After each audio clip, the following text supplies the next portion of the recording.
మైక్లో మాట్లాడాలి.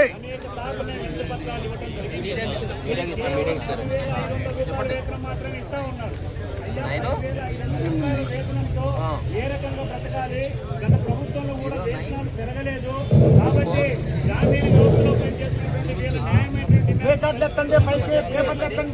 ఓటర్స్ అవుతుంది.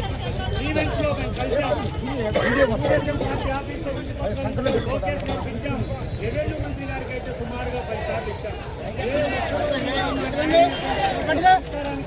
ప్రభుత్వం రాకపోవటం వల్ల అనివార్యంగా ఈరోజు ఈ ధర్నా కార్యక్రమం నిర్వహిస్తూ ఉన్నాం. మేము అడిగేది తెలంగాణ తరహాలో ఇక్కడ ఉన్నటువంటి వీఆర్ఏలందరికీ పే స్కేల్ అమలు చేయాలని, అదేవిధంగా నామీలుగా పనిచేస్తున్నటువంటి వీఆర్ఏలందరినీ కూడా నియమించాలని, అదేవిధంగా కారు నియామకాలు చేపట్టాలని, అమలందరికీ ప్రమోషన్స్ ఇవ్వాలని చెప్పేసి మేము డిమాండ్ చేస్తూ ఉన్నాం. ఇదే విషయాన్ని సీసీఎల్ అధికారులు కూడా అనేక సార్లు చెప్పుకున్నాం. కాబట్టి రాష్ట్రంలో పనిచేస్తున్న